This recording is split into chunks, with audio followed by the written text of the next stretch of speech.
If I can tell you one thing above all else as part of this show, it would be this.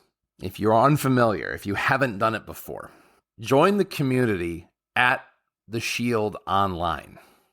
It's online at theshieldnil.org. That's theshieldnil.org. This is Legend Jeter. Let's tighten up. Detroit, it's time to tighten up. Welcome to Tighten Up, the podcast, presented by The Shield NIL. Brought to you by Hyperice and Last Shot Energy. A state of the Titans, the latest in Detroit Mercy athletics, and a chance to hear from Titans all over the world. Here's your host, Dan Hasty. We are getting closer and closer to the finish line on the regular season of Detroit Mercy basketball. It's hard to believe we're already to that point. Hi, everybody. Welcome back. Another edition of Tighten Up the Podcast. Great to have you along. Hope you've enjoyed some of our recent conversations, whether it be with Legend Jeter, Mac Mansell. We've had a chance to catch up with most of the Titans men's basketball roster and looking forward to doing some conversations about women's basketball. They're trying to find a way to get one of those buys in the first round of the Horizon League tournament with Kate Octor and her team. So hopefully we'll be able to have a chance to talk about that. And also we're going to have a little men's soccer coming up in the days and weeks ahead. But there is still work left to be done for Titans men's basketball. They've got contests coming up against Green Bay as well as Milwaukee, and they've got a season that has already seen a big improvement from what they did a season ago. Part of the reason is because of a brand new coaching staff. Mark Montgomery brought in 10 different members to his coaching staff. 9 of them have ties to the state of Michigan. And one of them joins us right now, men's assistant head coach.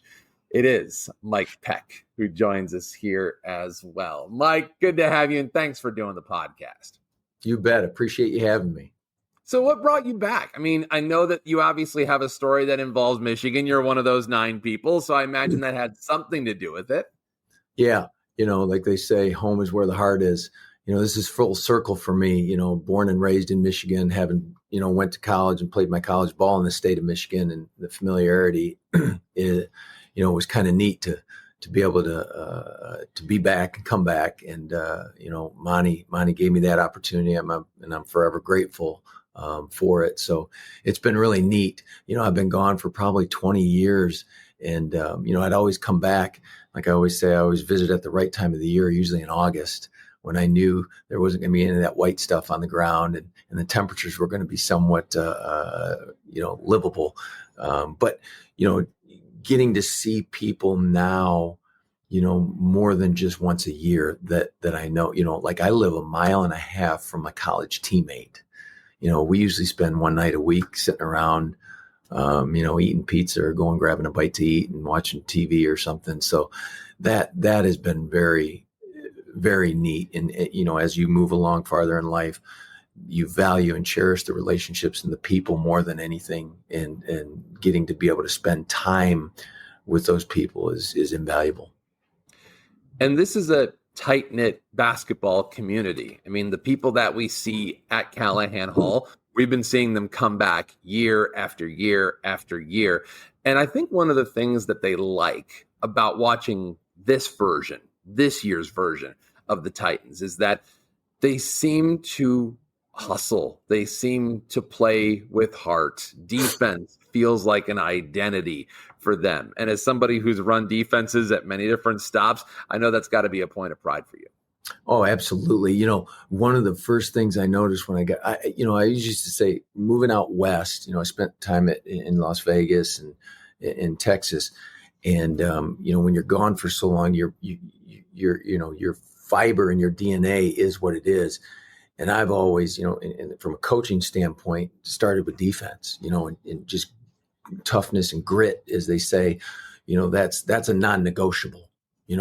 You're going to guard and you're going to defend, and we're going to be in unbelievable shape is always kind of the two areas that I was like, okay, there's not going to be any debate about that. And then we'll figure the other stuff out.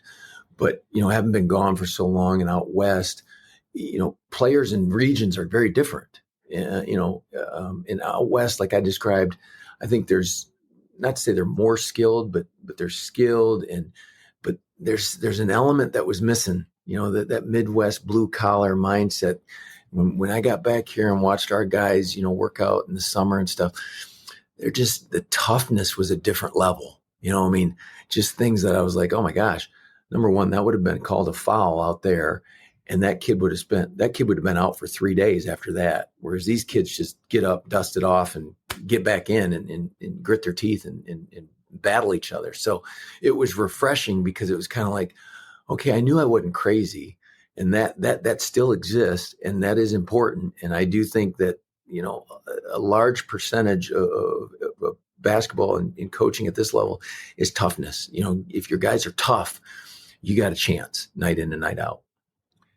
How do you find that? I mean, I know it's kind of a loaded question, but in this day and age, whether you're finding someone that comes from the high school ranks or comes out of a transfer, I mean, it's hard to see that. I mean, YouTube highlight clips are usually going to show how a guy can score from 3 levels. You might not necessarily be able to tell the toughness of a player. So how do you gauge?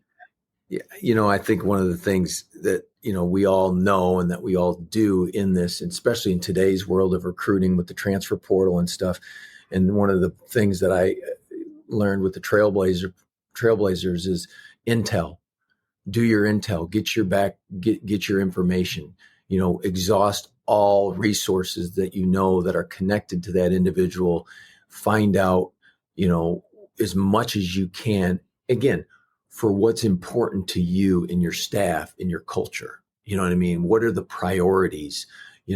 If toughness is at the top of it, then you got to probably you got to go get your eyes on that kid, and you got to go watch him in games and in practices, and not just when the action's happening, but watch him when he's off the floor, when he comes into a game at the scorer's table, when he's coming out and greeting his team, after games, when he comes out of the locker room, some of the stuff that people overlook or might not look at, you got to pay attention to those things, because that's going to tell you a lot about that individual. And then you got to ask questions of people, people that maybe don't interact with him from a basketball standpoint, but from a social or an academic standpoint. How is he? How is his approach? How is he with the trainer? How does he treat the cafeteria staff?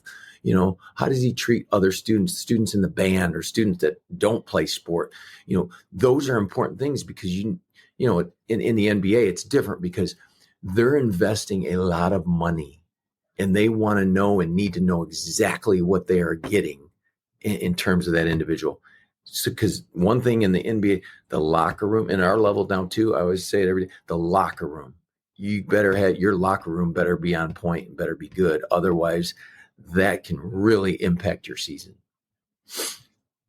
So how do you balance what you're doing in terms of coaching for today and also looking at what tomorrow looks like? Because, before we jumped on here, you had mentioned that not too long ago, you guys were going and looking at a high school kid, and you already have a couple of those kids signed on the dotted line, but clearly this is an ongoing process. You also have the season going on. So how do you weigh all that? I think a lot of it is, and I think we're learning day to day right now in this ever changing world of college basketball. It's, if you ask me that in 3 months, Dan, it's going to probably be different than it is today. And next year, oh, Lord knows what that's going to look like. But I think you just got to, number one, the important thing is your current team, give them the attention and the time that they need, because right now it's about today and today's practice. And then when we play Green Bay on Thursday, we got to put everything into that. And that's the most important thing, because that's what's at the heart and at the next, that's what's next.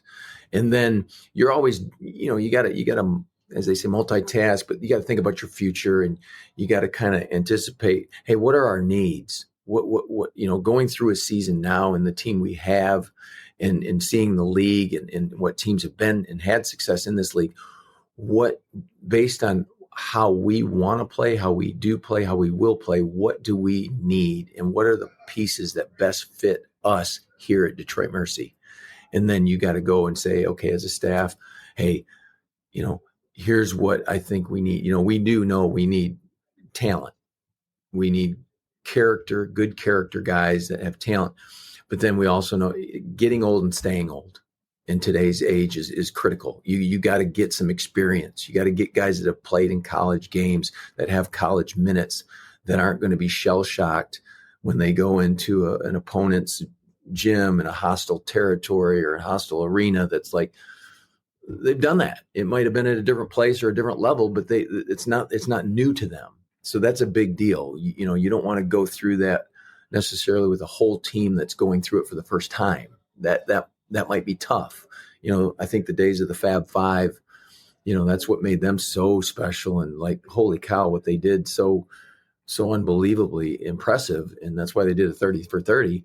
I don't know that that's happening anymore. And, so you gotta have a blend and a mix. I don't know that there's an exact science or an exact formula for that. I don't think anybody would tell you that. I think some of it honestly involved luck. You just hit the right pieces and the right guys, and they kind of just blend at the right time. And, you hit your stride, and next thing you know, you're peeling off a lot of wins and having a lot of success.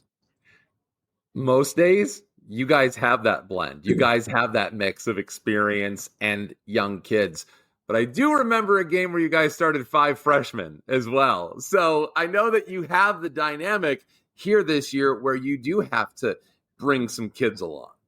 Yes, absolutely. And Monty's done a terrific job, in terms of, number one, I think he relates to kids so well. He's got a presence, as a head coach, you have to, when you walk in a room and you're in between the lines on the floor and you're addressing your team, whether it's at halftime or in practice, you have to have a presence about you. And Monty's got that, he's got that. He's very firm. He stands firm in certain areas, which I always say are non-negotiables. I think there are things that guys know without question. Hey, this area, we're not going to go debate this with him, because this is one that he's not going to negotiate. And this is what he's about, what he stands for. This is what that program's going to be about and what it's going to stand for.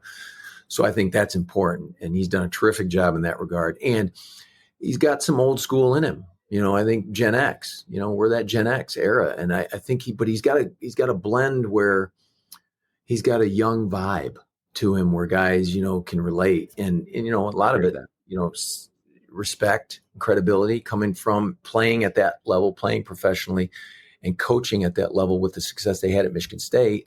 And then as a head coach at Northern Illinois, he's got all the components that not only, demand that, but have earned that respect and credibility. And so guys give him their attention without question. And then he coaches them. He coaches them all. He's, like I've said early on, in a lot of ways, he's unrelenting. But there's no one immune from it, from the managers to the walk-ons to the scholarship players to the staff. Everybody's catching some of that wrath at some point. And I think when guys see that and realize that, they're like, look, it's not I'm being picked on or he's picking on that guy. Everybody's getting it. And it's basically just a demand for excellence. And he's going to coach you in a way that I'm not going to settle for anything less than your best. I remember when Jim Leland was hired as manager of the Detroit Tigers. And now we're going back. It's crazy to think now this is almost 20 years now. But I remember in his introductory press conference, he said about coaching, he said, I treat everyone the same and I treat everybody different. So as you talk about the universal non-negotiables, I'm sure you've also seen things change between whether it be Monty, you, the rest of the staff, depending on the player. Yeah, absolutely. In times, as the generations and the kids, they say they change or what have you in the trends and all that. You've got to adapt and adjust. Otherwise, I think you're going to, struggle. And but you got to be who you are. You can't. Kids are sharp. As much as guys get on kids. These kids they can't figure anything out and do anything for themselves. Kids are sharp and perceptive. They're going to know and realize when you're real and when you're genuine, and, I jump on guys all the time because they'll sit there and say, hey, keep it real, coach, keep it 100, real talk. They want it until it's what they don't want to hear. And at the end of the day, I always say, look, I'm not trying to, I'm just going to tell you exactly the truth. And it may not be what you want to hear, but it's what you need at this point. And I think kids deep down want that. And they know that, whether they'll admit it on the spot, but as they think about it and let it absorb, they realize that's important. And then they value that and they respect you for that versus, coddling them and just telling them what they want to hear all the time and protecting them, so to speak. That's not going to get anybody better and get anybody to make progress and to reach their potential. So I think you got to just be honest. You got to be genuine, and you can't tippy toe and be afraid to coach kids in that regard. But you also got to be, you got to let them know. Occasionally, sometimes we get trapped, especially when you're not having as much success as you want, telling them always what they're doing wrong. When they do something good or right, you got to point that out and emphasize that. And you got to let them know that, because, that positive feedback, as they might say, that's important. They got to hear, like, that's what we want. That's what we need. That's what we need it to look like more. And right now, you're not giving as much. You've shown us that you can do that. So now you must be making a choice not to do that. So it's not about your ability. You're making a choice, and what you want and what we need might be very different at certain times. But what always trumps your wants is the team and program's needs. And that stands for me as a coach individually, as well as any player on this team. What does the program need? And then lastly, I always ask guys, when we coach you or when we hold you accountable or when we ask you or need you to do something, ask yourself 2 questions. Is that fair? And is it reasonable? And then there you go. And we will always I always think we will do that. We're not going to ask certain guys to do things that they can't or are incapable of doing. I've always said that I'm not asking you to 360 windmill dunk if you can't do that. I'm not going to do that and then get mad when you can't or don't. That's not fair. It's not reasonable. Let's take a quick break. If you've listened to this podcast, then you know the Tighten Up's brought to you by Last Shot Premium Hydration, the official hydration drink of Tighten Up. Their revolutionary formula is packed with vitamin B12 and 0 grams of sugar. It helps the Titans hydrate, replenish, and recover. Try it at Callahan Hall or learn more at lastshotofficial.com. So important to have a blend of both of those sides of the coin, positive reinforcement, because then that also leads credence to when they end up hearing something that they don't necessarily want to hear. How hard is it to build culture? Yeah,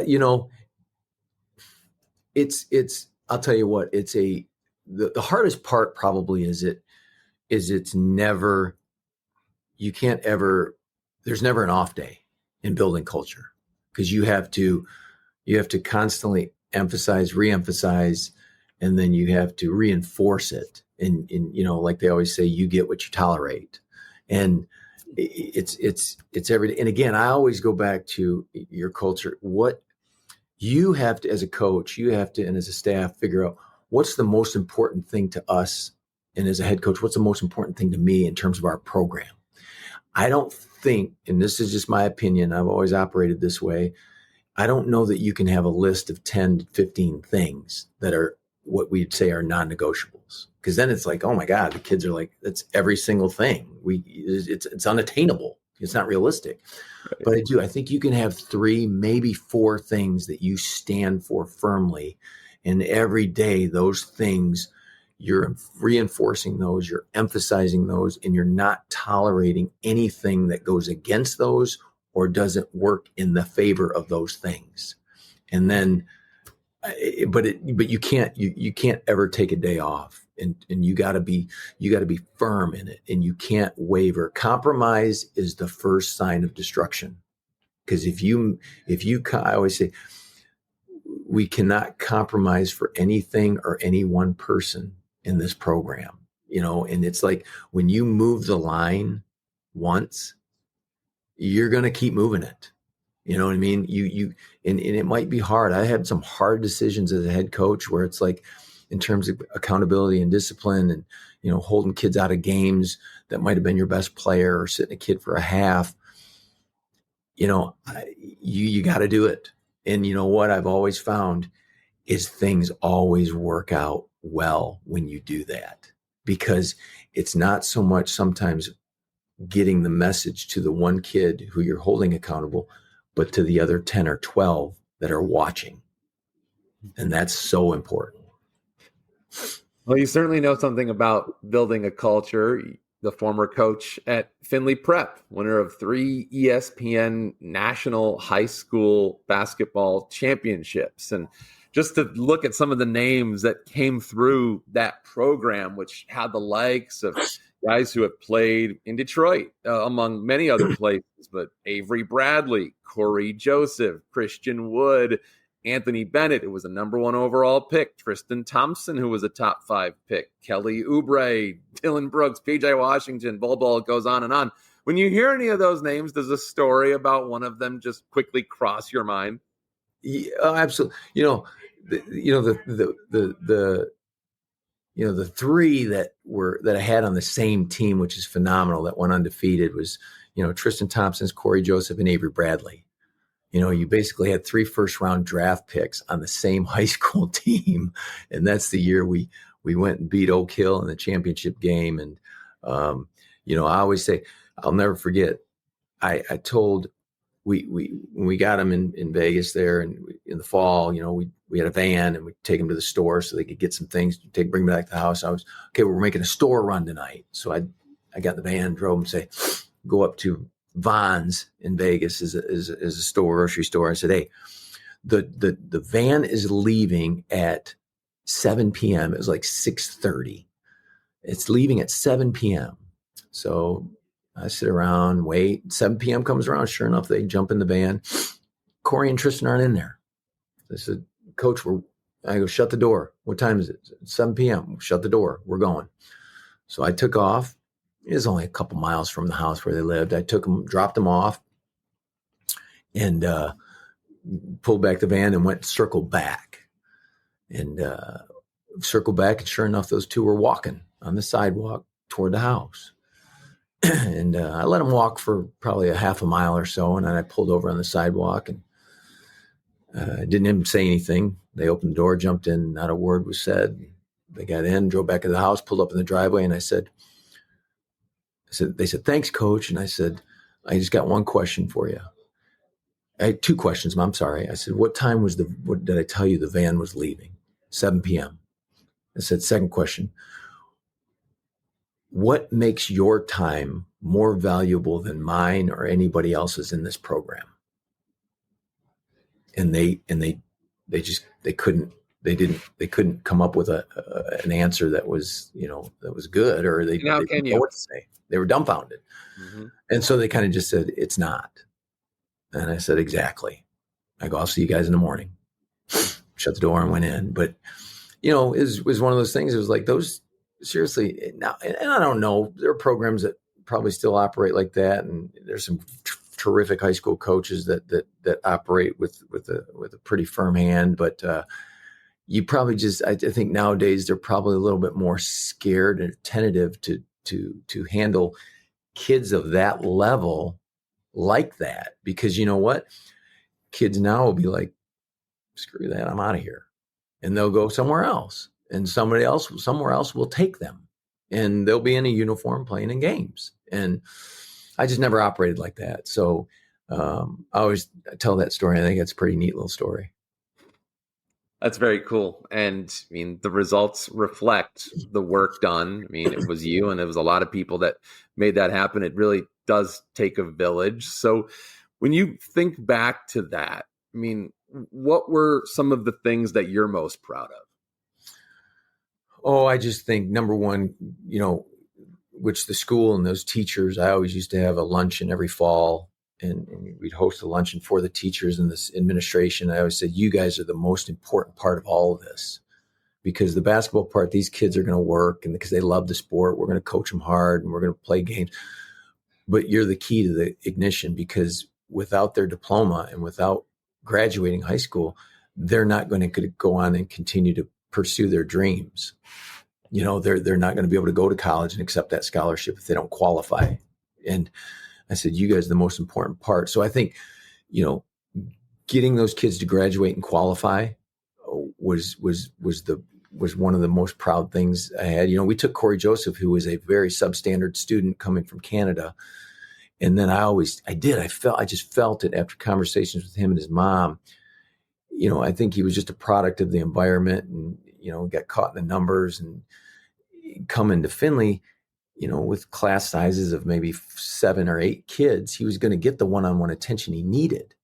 And he was going to be under the spotlight, where he was going to be held accountable. Like, you can't hide and you can't not do the work and stuff. So sure enough, he graduated. I think he ended up graduating with over a 3.5 and was a terrific student. And I think that to me was the biggest thing, because that was such an important part of the success that we had is getting those guys from an academic standpoint to get locked in and do what they needed to do in order to pursue their dreams. It was also really important, the fact that you were also doubling as team chauffeur. I did not realize that about what you were doing. So very, very important. And driving them around. Occasionally. I had a great staff too. So when we found out after 2019 that Findlay Prep was no longer a basketball program, had ceased operations, I know you were long gone by that point. I know you were at UTSA, but what do you understand about why that closed up?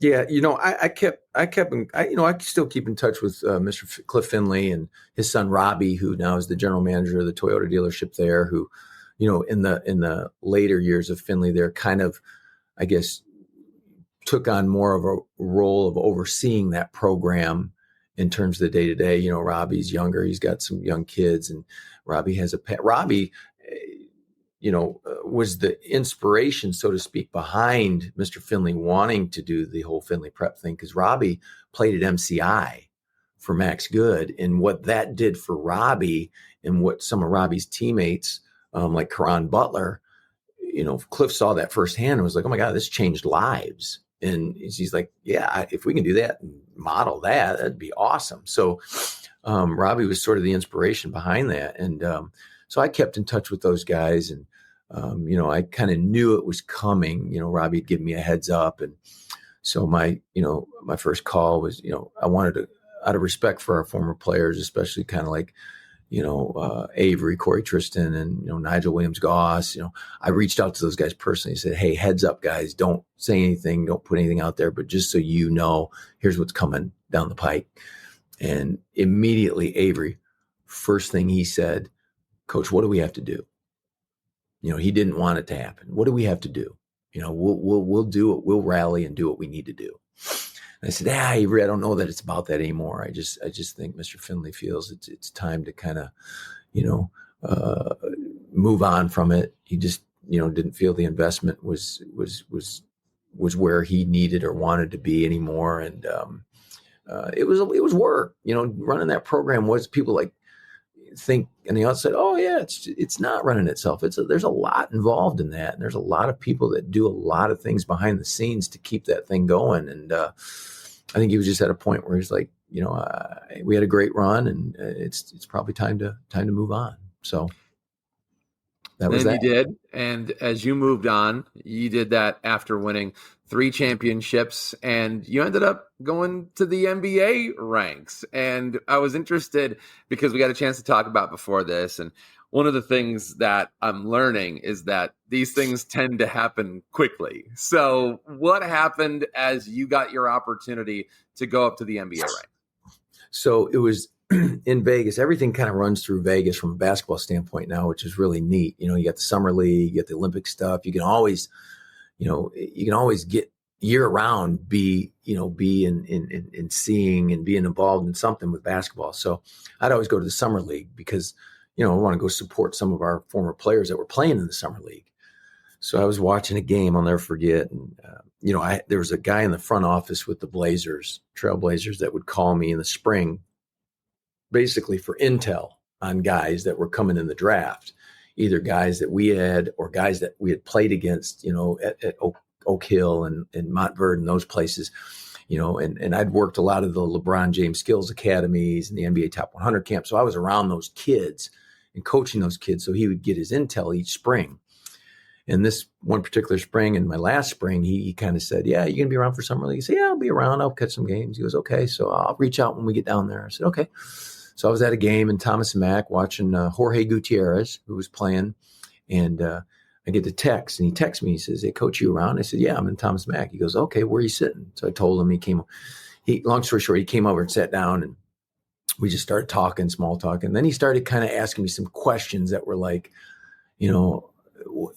what are your goals? What are your aspirations? You personally, where do you see yourself in a few years and this and that? And I didn't think much of it. And, we talked for probably an hour or so and then said our goodbyes and stuff, and that spring and summer went on. And then in the fall, he reaches out and calls me again and says, "Hey, coach, I just want to talk to you. I got, Billy Branch, our assistant GM, is going to talk to you. And we want to just kind of get a feel for you. Like, we're going to have at the time it was the D League. We're going to have a D League team. We're going to do a hybrid, which is the Trailblazers control and run all the personnel, the roster, the staff. And then the Stampede are going to do all the marketing and the administration type stuff. So it's kind of like a hybrid. And so he kind of explained that to me. He goes, "We're going to have a team." He goes, would you ever think about wanting to coach, in the pro ranks and, in the D League? And I said, "Oh, never thought about it. Let's talk a little bit more." So we did. Long story short, I was intrigued because obviously it's a professional level. And I felt that at Findlay, after 5 years and all those teams and players and a lot of the wins, I was like, I loved it.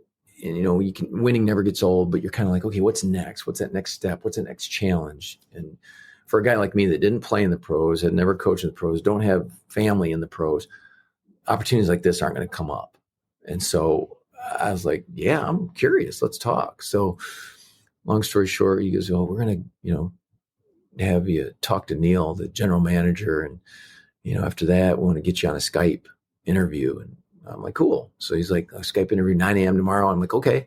So I remember going to my office and locking the door and getting on my computer and log in or whatever. And there I am. And I'm looking literally like you and me are looking at each other. I'm staring at a conference table in the war room with Terry Stotts, Neil O'Shea, Billy Branch, the assistant general managers, like 10 people around a table, and it's just me, and I'm in my Findlay polo, and I'm like, you know what?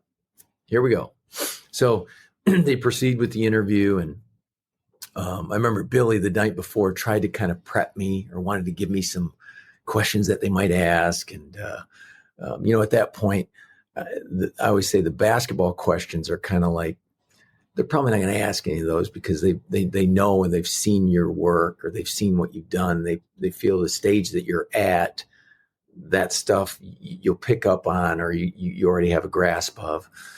And I'll never forget, Billy kind of told me, "Okay, Mike, you might ask, the game's on the line, you got 8 seconds left, you got a side out of bounds. What are you doing?" And I didn't think too much about it that night before, it's not like I was drawing up tons of millions of plays saying, "Here's what I'd run." And so sure enough, Neil asked me that. And I said, in my years of coaching, and it's not been a long time, but I've always believed that a lot of that is going to depend on the flow of the game, who's got it going. But, my thing is we're going to run a little action. Obviously got to get the ball in bounds, but with that much time, I'm going to put the ball in the player or the hands of my best player. And that individual is going to decide the game because that's at the end of the day, that's what you do when you have a level of talent that we have had, and that obviously the NBA has.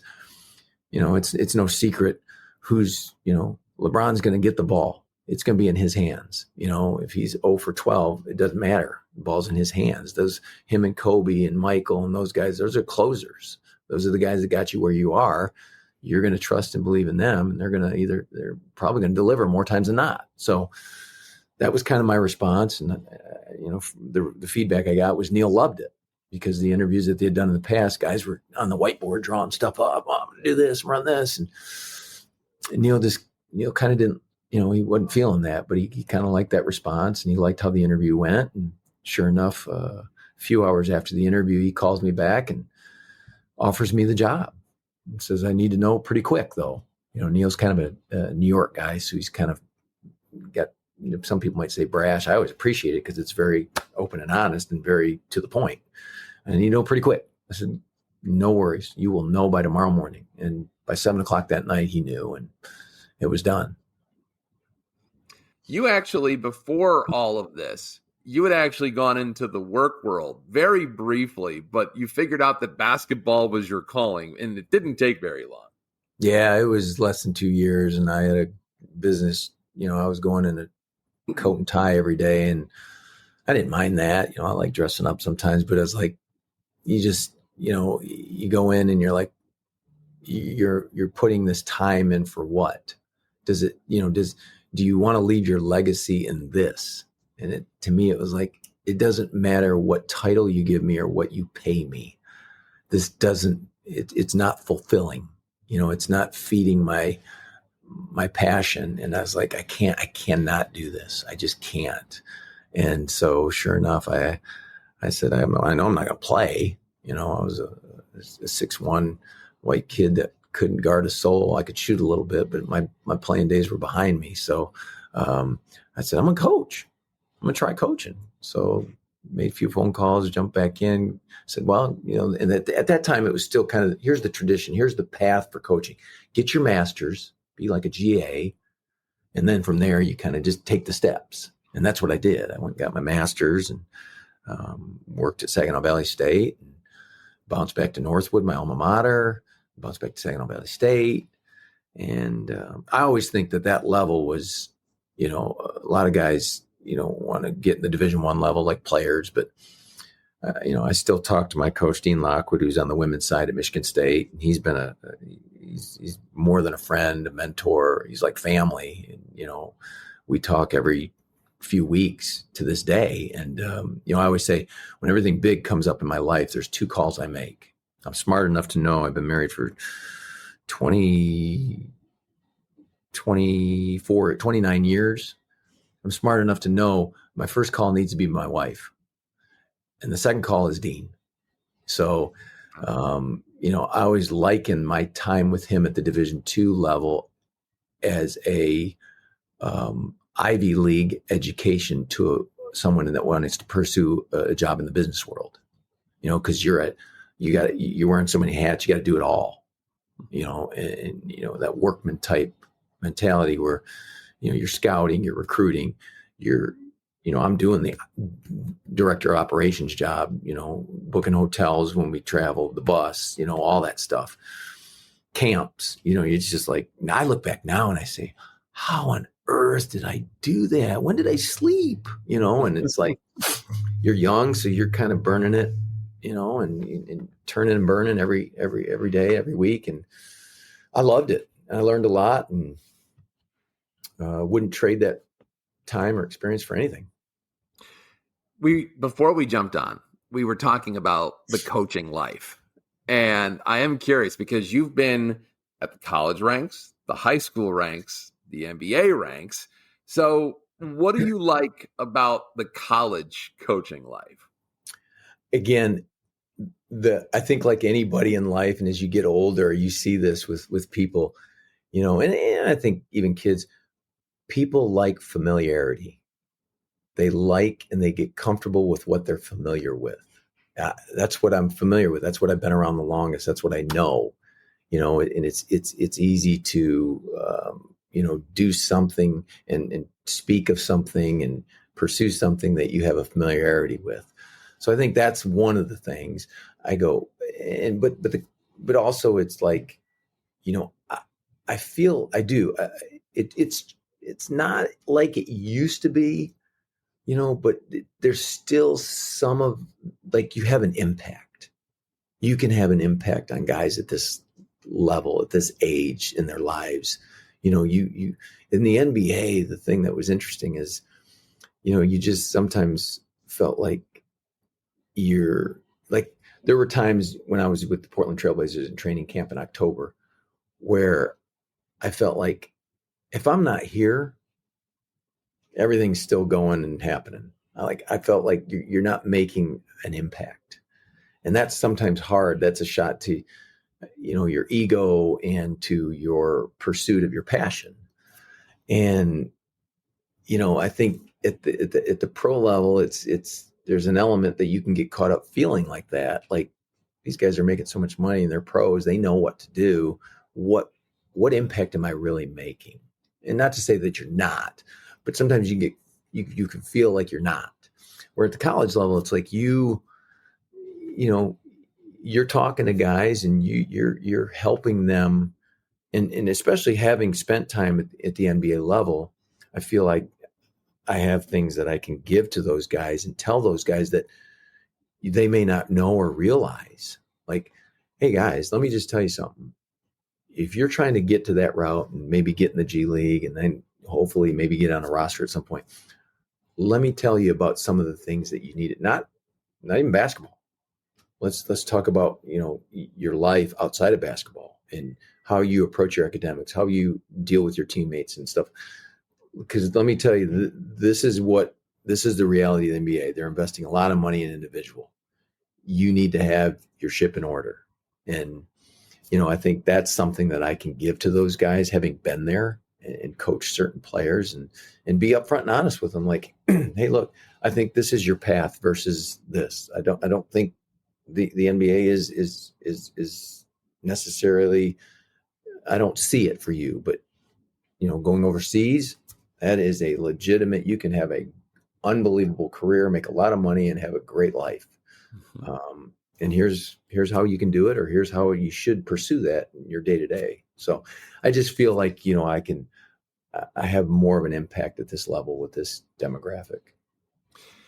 Well, the impact feels real. I mean, even if it's just something as small and simple as watching the players and your coaching staff go around the ring of Callahan Hall and spend even just a few moments with the people. And by the way, if you're listening to this, if you're watching this, you can have an impact as well. If you go to theshieldnil.org, you can make a very, very big impact with the players on whether it be men's basketball, women's basketball, student athletes from Detroit Mercy, up and down the list. But you guys have also done some things in and around the community. You guys have been able to have some moments where you've been able to connect. What do you remember about that?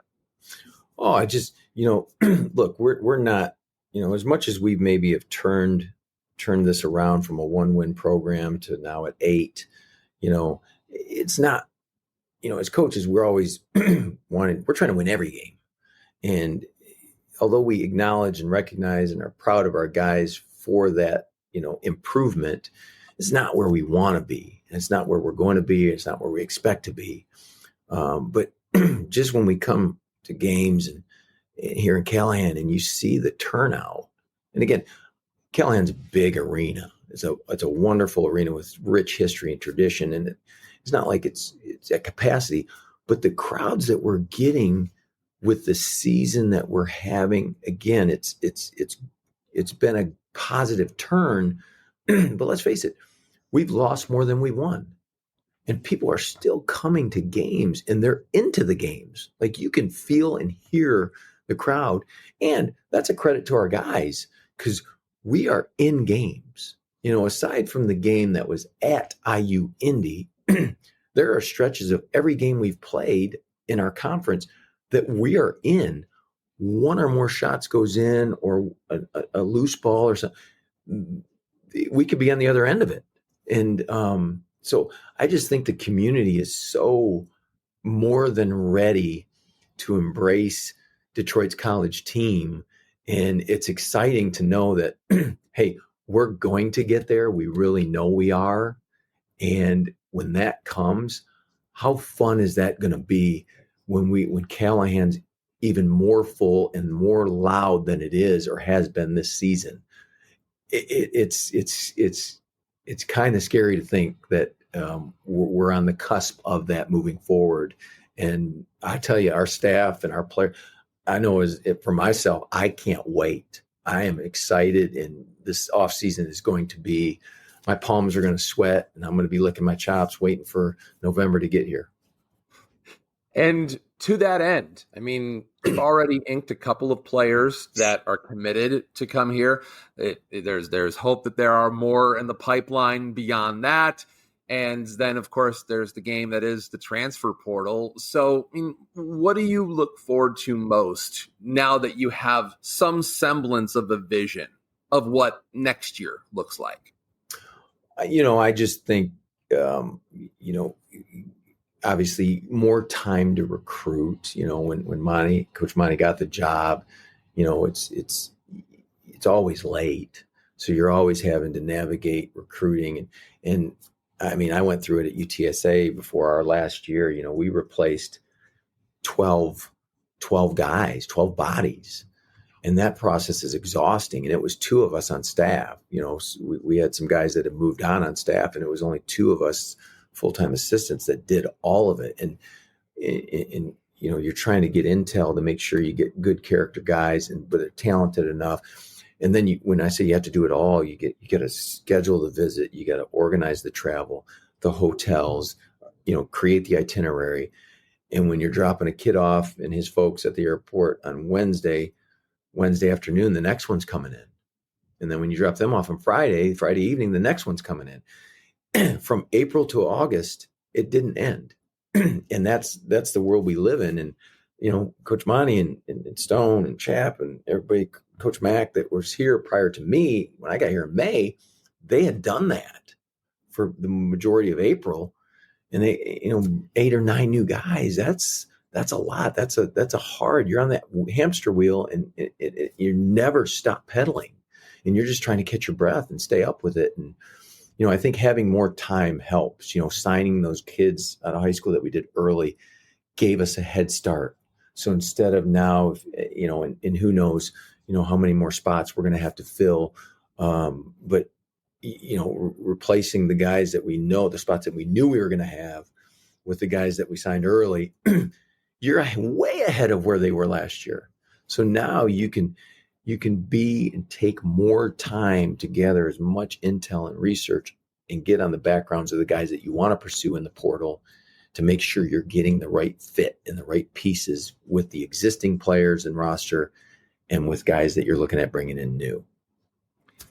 It's going to be fun watching some of the kids who are set to join the roster next season, and for many reasons, but the idea of how they can mesh and jive with some of the players, especially some of the freshmen that have really taken on a large workload over the past season. It's got to be intriguing for you. So among the players that some of the guys in the future are going to join, what has stood out for you about some of the guys, especially the ones who've been asked to do a lot in their first year? Scoring, period. The ability to shoot and score the basketball. I think in the game today, that's where it all starts. Like I always, I make jokingly a little bit, but kind of not, I talk to, Stone and Chap when we recruit, don't bring his name to the table if he can't shoot. If they can't shoot, because you know what? The guys that can't, the ball's going to find them. And there's a reason the ball finds them, because the other team knows they can't shoot. And so they got to be able to shoot and score the basketball. And with the guys we've signed, you look at Lance. Lance is, he's done it all in Michigan, the state of Michigan at Renaissance. He's had a 58-point night. I mean, clearly, if anybody asks, can Lance score?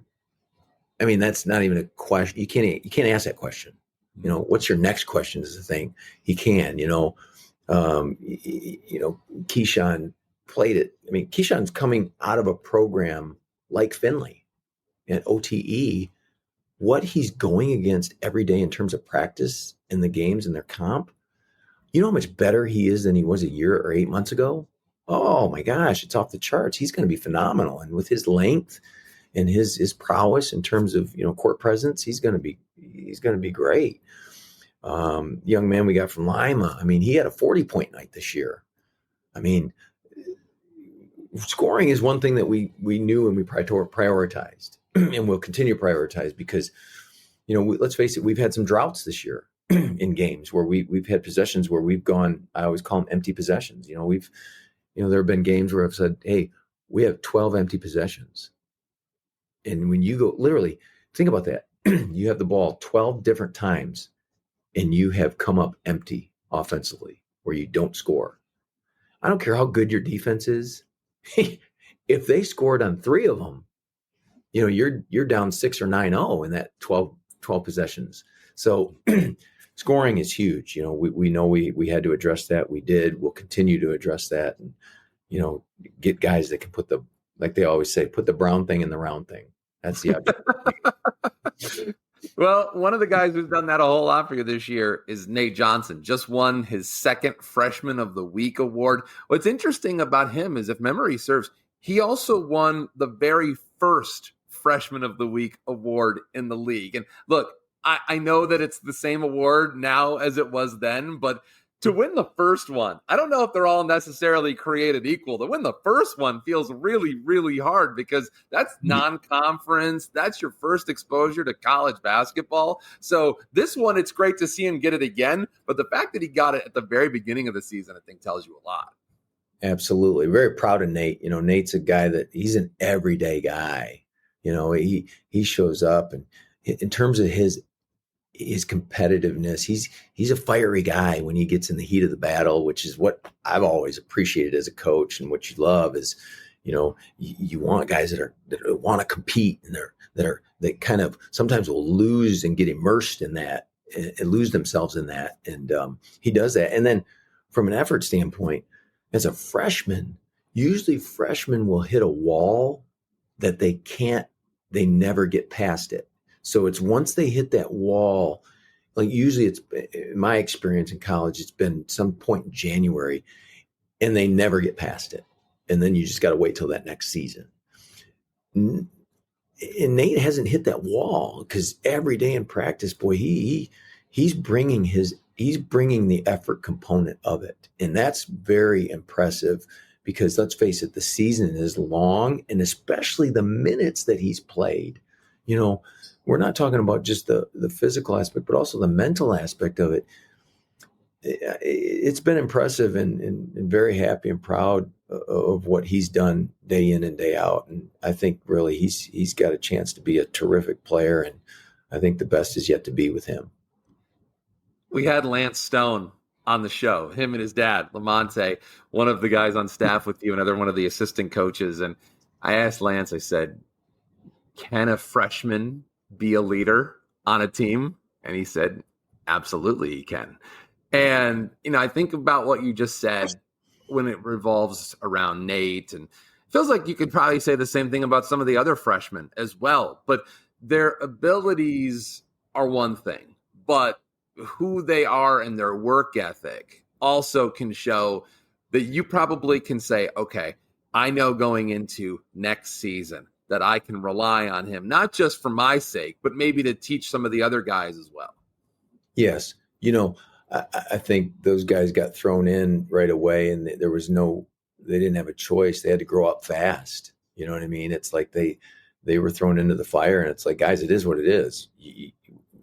There might be stretches where we kind of feel you're not ready to play, but you're going to have to play because, you're all we got in terms of the roster. So I think that was, as hard as that might have been at times for them and for us, it was good for them and good for us because they had to grow up fast, and to be able to get in today's game with the portal and everything, to be able to log significant minutes and gain that experience as a freshman is not happening like it did in the past. It's just not.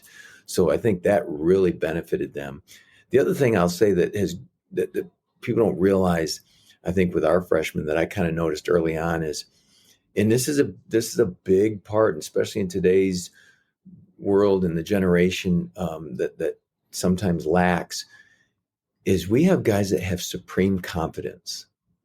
Like, they sometimes, I want to say, they don't even realize that, the situation they're in, and they go out there, they're not afraid of the moment, and they don't know any better. You know what I mean? It's kind of like, like a young child that goes up and pets a pit bull. They have no idea the danger of that, but they're so innocent and naive. But our guys have such a supreme confidence. They're not scared. They go into, different arenas, and they're like, yeah. And that's why they've been able to have the success that they've had.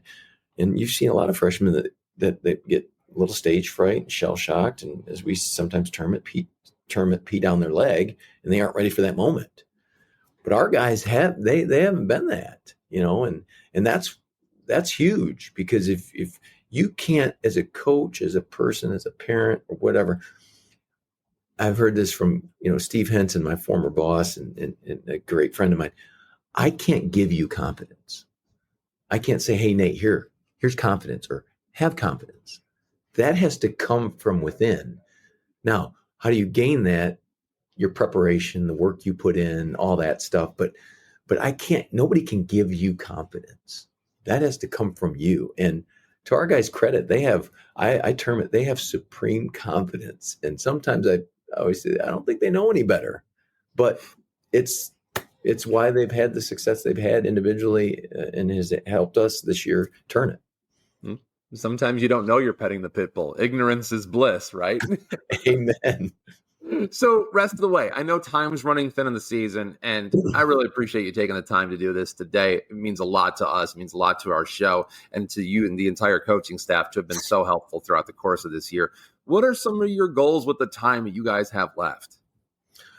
Obviously, we want to, like my big thing, Green Bay's my scout. They're playing so much better than they have been. They've been so close in so many games. They're better than a one-win team in league. We were, my message to our guys when I go over the scout is, guess what? When you look at Green Bay, when we line up against them, you're looking at this program last year. That's where you guys were, for some of them that were here. And, for us, it's kind of like, we're still, there's in a first year and trying to change a program, turn a program around, however you want to term it. It's firsts are important.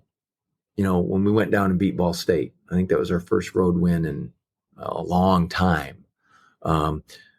We need a conference road win. We need to win a conference game on the road. We haven't done that. Guys, you can sit there and say, yeah, well, the season we didn't, record-wise, it's not what we want. It is what it is. We are where we are. We're all in this. We're all responsible for being where we are. But we can't reverse time. We can't go back and change that. But what we can control is today and tomorrow, when tomorrow comes. So when we go and tip off against Green Bay, hey, guys, this is an opportunity. There are 2 opportunities left for us. 2. That's it. They're not going to add conference non-tournament games. And we're not going to go back and play any over. You got 2 opportunities left to do something we haven't done this year. And you're looking at a team that's licking their chops saying, this is our chance for them to better what the worst team in the league did last year, which was you guys, and win only 1 game. So, I think I heard Tommy Lloyd did it before their game last week. I forget who Arizona played. It was a big game, but I kind of liked it. I don't know. I'll steal it. Is like he put on the board. He goes, 2 dogs, 1 bone. There's 2 dogs in this, and there's 1 bone. Who's going to get the bone? Let's go find out. And, I kind of rallied their guys. That's kind of where we're at. We're going to find out. We're capable of beating this team. We beat them once. We know what they are. We're going to be prepared. The readiness, I always say this, Being prepared is on us as a coaching staff. Being ready is on you as a player. I don't know if you're ready. People always ask me, hey, coach, you guys ready? I'm always ready. I don't have to play. I don't have to play. I'm always ready. But are you ready? I can't answer that. I don't know what you did last night. I don't know what you did this morning. I don't know what your thoughts are in terms of getting ready in the locker room before. That's on you. Being prepared, we're going to take care of that. We're going to do our part. You got to do your part.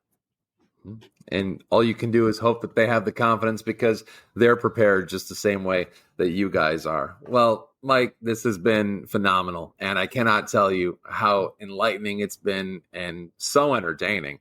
I think we could do another hour on this, no problem. But look, the fact that you guys have been able to do, and I know it's not a record that you exactly were setting out and hoping for, but I mean, compared to one win last year, I feel like some of us want to plan a parade right about now. So, I mean, look, it was tough sledding a year ago. So, Again, a 7-win improvement is significant compared to where it was. So, again, congrats on that. And hopefully there's a few more before it's all said and done. Cannot thank you enough for taking the time to join us here today. Thank you. I really appreciate the time, Dan. Really enjoyed our conversation and look forward to more in the future. That is Mike Peck, the assistant coach of Detroit Mercy men's basketball. There is not a whole lot of time left in the regular season. Of course, there's going to be a game with Green Bay, Milwaukee, and then it's the first round of the Horizon League tournament. Certainly looking forward to seeing how those games go. And who knows, maybe one of those road wins or maybe a couple of those road wins, if well-timed, can be in that Horizon League tournament, especially considering some of the teams in that area. There's some of those teams Detroit Mercy's already beaten this season. So it is certainly within their range of outcomes. Don't forget, you can follow The Shield and you can go to their website, theshieldnil.org. You can go there. You can find out ways that you can make an impact on Detroit Mercy men's, women's basketball, as well as the rest of the student athletes at Detroit Mercy. You can follow them on X at The Shield NIL, same place on Instagram. You can follow me as well at that Dan Hasty on X or on Instagram at Dan Hasty. Got more shows for you in the days ahead. Until then, talk to you Titans of Industry next time. Thank you for listening to another episode of Tighten Up, the podcast.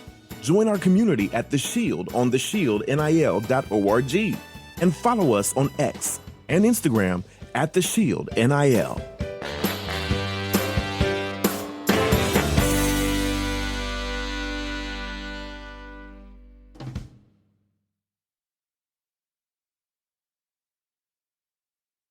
Hyperice is a proud sponsor of Tighten Up the Podcast, the leading provider of innovative technology for recovery, mobility, and improved performance. Some of the best massage therapy guns you can find. They help the Titans and they can help you too. Find out more information online at hyperice.com.